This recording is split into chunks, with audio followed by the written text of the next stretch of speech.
Everybody, it's Jason with Parallel Reality coming back with you today with an article from Red State. This is dated October 16th, and it says, surprise, the FBI just stealth edited its violent crime rate, blows up Democrat and press narrative. So remember when Trump was fact-checked, and I use bunny ears around that, during the debate with Kamala, and the fact-checker, again, bunny ears, said that the crime rate has not actually increased. Well, about to get a kick in the balls there, buddy. So let's see what it says. It says, prepare to don your shocked face. The FBI has stealth edited its data on violent crime to show that the rate has not decreased as previously claimed.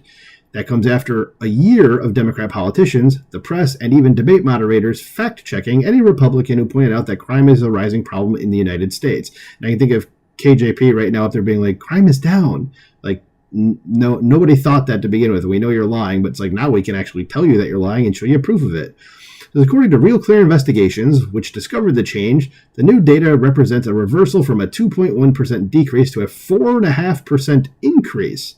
Because when the FBI originally released the final crime data for 2022 in September 2023, it reported that the nation's violent crime rate fell by 2.1%.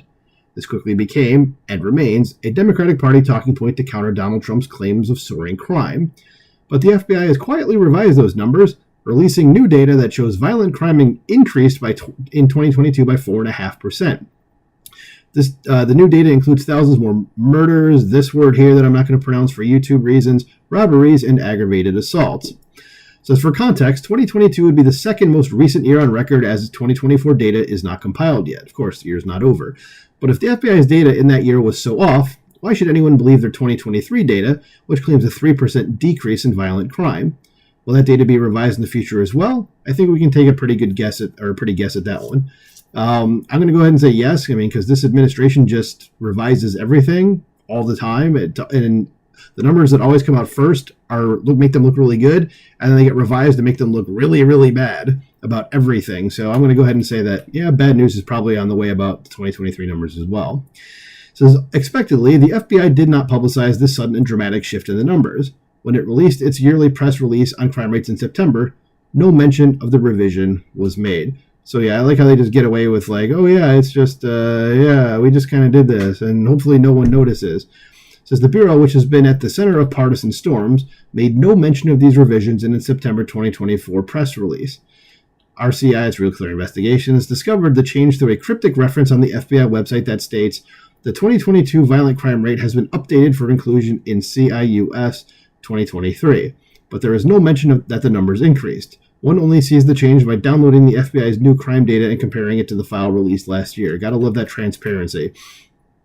Democrat politicians and their press allies have made hay with the 2022 crime figures for the last year, so the 2023 numbers only came out a few weeks ago, repeatedly claiming that Joe Biden and Kamala Harris ushered in a decrease in violent crime. That fact had become a centerpiece of the Harris campaign, with many news outlets chastising any Republican who alleged violent crime was increasing. And of course, as seems to be the way since like Trump came down the escalator stairs, just seems to be Republicans are always right. It says, for example, it says those with eyes and any sense of perception were always skeptical, though. For example, Red State questioned the data when it was released back in 2022, noting the inconsistencies with it. It also couldn't be ignored that around 40% of police departments were no longer even sharing crime data with the FBI. And that's something that, like, again, KJP or anybody else on the left, like, refused to say anything about that. It's like, yeah, all the biggest cities were going, no, we're just not going to tell you. So it's like, yeah, of course it looks like all the numbers are down. You guys aren't giving us the data. Like, all the places where, like, all this is happening aren't telling us about it. So, yeah, no wonder it looks like that.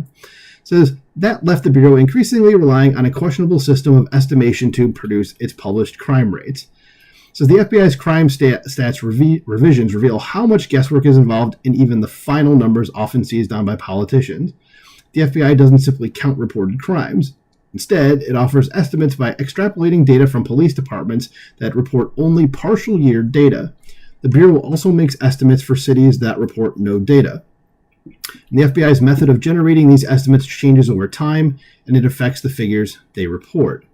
So the next thing someone may be wondering is if these revisions are normal. I'm going to go ahead and say no, but that's what they say here. It says, to put it simply, they aren't. It says Carl Moody, a professor at William & Mary College, looked in the past years and found that no revisions happened between 2004 and 2015, while 2016 to 2020 saw only minute changes of less than 1%.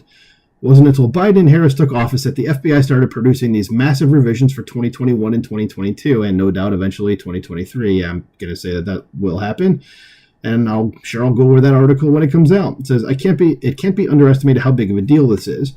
The idea that violent crime is down has been a mainstay of Democratic Party politics for the last several years. Will the press report on these changes that flip the narrative? The answer is almost certainly not, and I'm going to agree with that. So here's the director of the FBI being like, that's kind of just what he does. So let me know what you think about this in the comments below. Are you surprised about this? Because I certainly am not. Let me know what you think in those comments below. Like, share, subscribe, and I will talk to you soon. Bye.